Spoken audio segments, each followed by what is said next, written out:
Bonjour, c'est Capucine et bienvenue dans cette vidéo. J'ai eu Isabelle Filiosa au téléphone et on a réfléchi à trouver un moyen pour que les enfants ils puissent bouger malgré le confinement. Et donc j'avais envie de vous donner deux, trois petites choses que nous on avait pu mettre en place et qui sont possibles même si vous vivez en appartement. Donc moi j'ai la chance d'avoir un jardin et on en profite, mais c'est important de pouvoir maintenir un petit peu de mobilité même dans la maison. Il y a eu pas mal d'études qui ont été faites sur le mouvement et vous allez voir que ça apporte plein de choses aux grands et aux petits.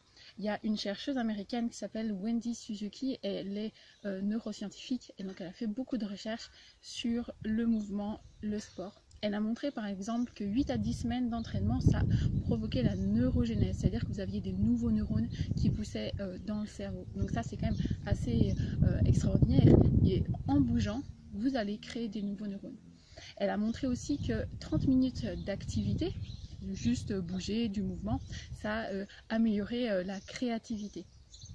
On sait aussi que l'activité, le mouvement, c'est la seule chose qui va utiliser nos hormones de stress. C'est quelque chose qui est hyper important dans cette période. On sent qu'il y a quand même du stress qui est un petit peu partout lié aux nouvelles contraintes du quotidien.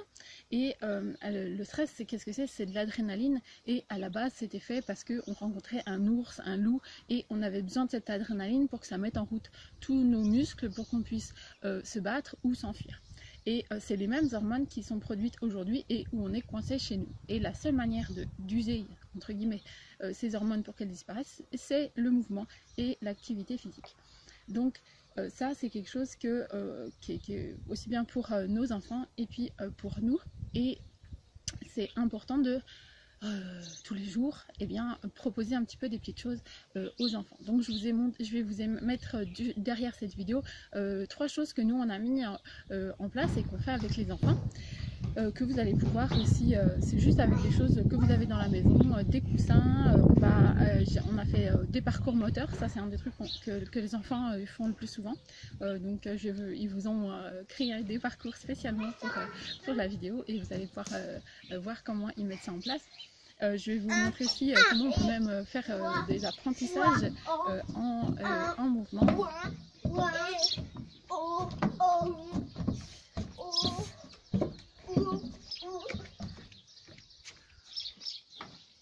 Et puis le dernier exemple, c'était un exemple que j'avais filmé avant qu'on soit confiné, donc qui a été fait dans le jardin avec une de mes petites voisines, et donc c'était aussi un parcours avec des planches qu'ils avaient créées dans le jardin. Donc voilà, j'espère que ça vous donnera des idées pour faire bouger vos enfants dans la maison, et si vous avez un jardin, et bien dans le jardin, et pourquoi pas même faire des apprentissages en bougeant. Et puis je vous retrouve à très bientôt pour une prochaine vidéo, et si ça vous intéresse d'aller un petit peu plus loin, vous pouvez trouver un bonus juste en dessous de la vidéo. Je vous dis à très bientôt.